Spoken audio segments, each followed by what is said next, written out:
quand on parle d'argent, on parle de tout sauf d'argent. On parle pas de comptabilité, mais on parle de la relation qu'on a au fait d'avoir de l'argent, de ne pas en avoir, de l'avoir et de le jeter. Salut les filles d'Olympe, bienvenue dans les bulles de flow, ce défi un peu fou, vous concoctez 100 épisodes en 100 jours. Chaque bulle sera une respiration, une histoire ou un défi pour éclairer autrement nos différences, nos ressemblances et nos fameux possibles. Je suis Florence Hugui, facilitatrice des impossibles, et je vous emmène avec moi dans mes bulles d'expériences, d'anecdotes, de dialogue avec vous aussi, bien sûr. Allez, on respire et on s'envole. La relation à l'argent, c'est quelque chose qui m'occupe depuis de nombreuses années et qui ne me laisse pas tout à fait tranquille. C'est même le sujet sur lequel je pense j'ai le plus travaillé dans ma vie. C'est pas un sujet qui est très simple pour moi, mais c'est un sujet que j'ai beaucoup creusé et avec lequel j'accompagne une partie des clientes qui viennent me voir en coaching. On travaille beaucoup sur cette relation-là parce que quand on parle d'argent, on parle de tout sauf d'argent. On parle pas de comptabilité, mais on parle de la relation qu'on a au fait d'avoir de l'argent, de ne pas en avoir, de l'avoir et de le jeter, d'au contraire le thésauriser pour ne jamais le partager. Enfin, il y a plein de choses à dire autour de la relation à l'argent. Mais j'ai envie, pour cette série d'épisodes sur ce thème, de vous proposer des exercices pratiques, des exercices concrets et surtout des vraies réflexions et des vrais questionnements sur votre propre manière d'envisager l'argent dans votre vie. Ce sujet, il passe pas par des tableaux Excel, par exemple, mais il fait vraiment appel à notre imaginaire, à notre histoire et à notre histoire transgénérationnelle aussi. Parce que les racines de la relation à l'argent, elles se retrouvent aussi dans notre arbre généalogique, dans les habitudes, dans les loyautés, dans la manière dont la famille envisage la question de l'argent. Qui a l'argent dans la famille, qui ne l'a pas? Toutes ces questions-là, elles viennent très très régulièrement quand on s'occupe de relations à l'argent. C'est aussi pour ça, en travaillant sur ma relation à l'argent, que je me suis formée en transgénérationnel et que j'ai creusé cette question dans mon propre arbre généalogique, mais aussi dans les arbres généalogiques de mes clientes quand on s'occupe de cette question-là en coaching. L'argent, il raconte notre éducation, il raconte notre système familial, il raconte aussi nos peurs, il raconte nos désirs, il raconte nos impossibles et puis parfois aussi nos possibles. Il raconte un peu tout ce qui fait, tout ce qui sous-tend ce que nous sommes dans notre vie d'aujourd'hui. Et c'est pour ça que j'ai envie de vous proposer un exercice très simple, mais qui est très puissant, vous allez le voir. C'est un voyage en 3 volets dans les associations spontanées que vous faites avec l'argent qui vont vous faire prendre conscience de ce qui se tisse dans la relation des femmes avec l'argent. Premier volet, vous allez noter le mot argent au milieu d'une page et vous allez associer tous les mots qui vous viennent à l'esprit quand vous avez ce mot argent. Vous allez donc créer ce qu'on appelle un diagramme en bulle ou qu'on peut appeler aussi une mind map, une carte mentale.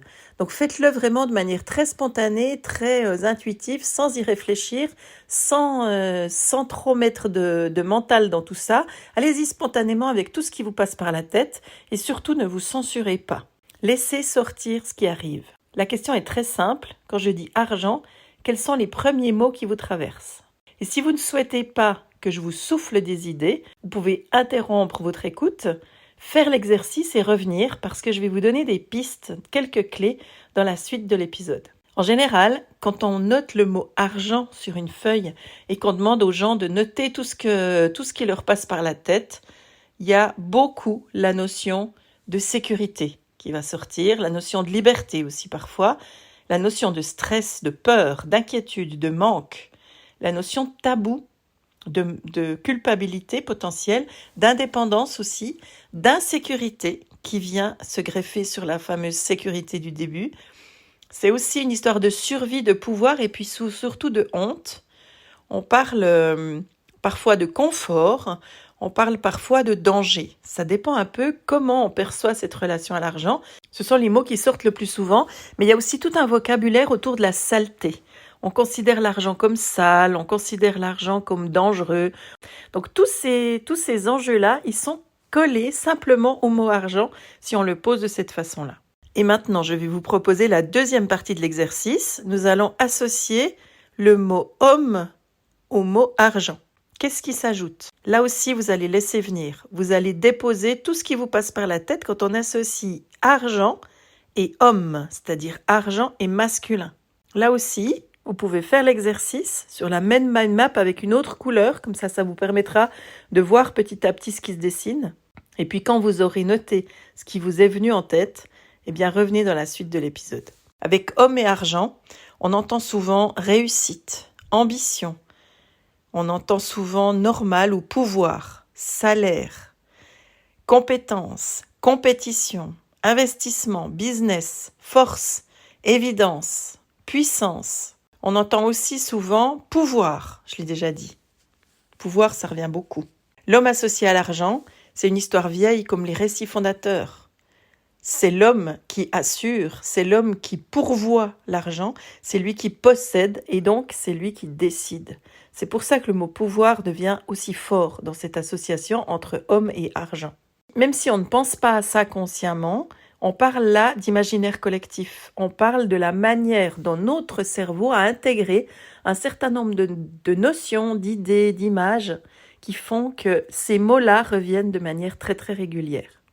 On est en fait dans le règne de ce qu'on appelle le masculin, ce qu'on appelle le virilisme, c'est-à-dire la notion d'argent qui fait partie intégrante des hommes qui réussissent, des cols blancs, des personnes qui prennent du pouvoir dans la société. Ça, vous l'avez bien compris. Donc même si on ne pense pas consciemment à tout ça, notre imaginaire collectif, il l'a intégré au fil des siècles. On baigne dans ces représentations qui ne sont justement que des représentations. Et ça se voit évidemment dans les mots. Troisième étape de notre exercice, je vais vous proposer d'associer au mot argent le mot femme. Qu'est-ce que ça réveille là ? Quels sont les mots qu'on associe à argent et femme ? Quelles sont les images qui peuvent nous venir en tête ? Vous allez les noter sur la même mind map avec une troisième couleur. Et puis, pour éviter que je vous souffle des idées, faites-le avant la suite de cet épisode.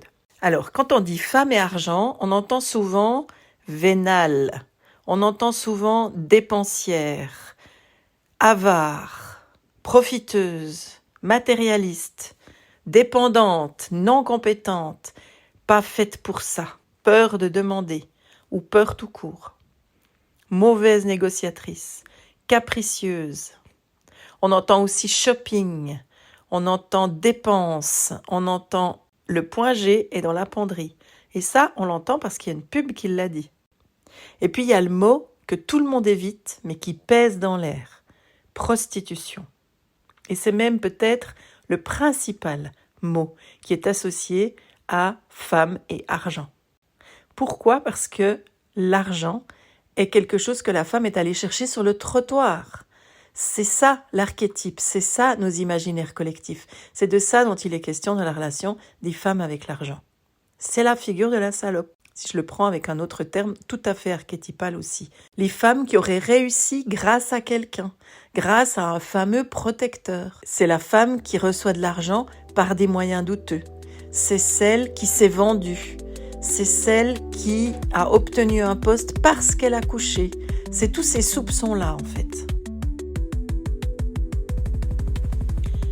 Bon, je vais vous laisser avec ces 3 questions et on va s'arrêter là pour cet épisode parce que je crois qu'il est déjà suffisamment riche et suffisamment questionnant pour que vous puissiez vous interroger un peu là-dessus. Et dès demain, je vais revenir sur la figure de la salope et vous détailler un peu de quoi nous parlons quand nous parlons de ça et quelle place ça prend dans notre société, mais surtout, quelle place ça prend dans nos imaginaires collectifs, dans notre vision archétypale et bien entendu, dans notre inconscient.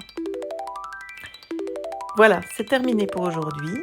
Je vous remercie de m'avoir écouté jusqu'au bout et je vous le rappelle, on ne naît pas libre, mais on le devient grâce à des mots, grâce à des actes ou grâce à de l'audace. À très bientôt pour la prochaine bulle.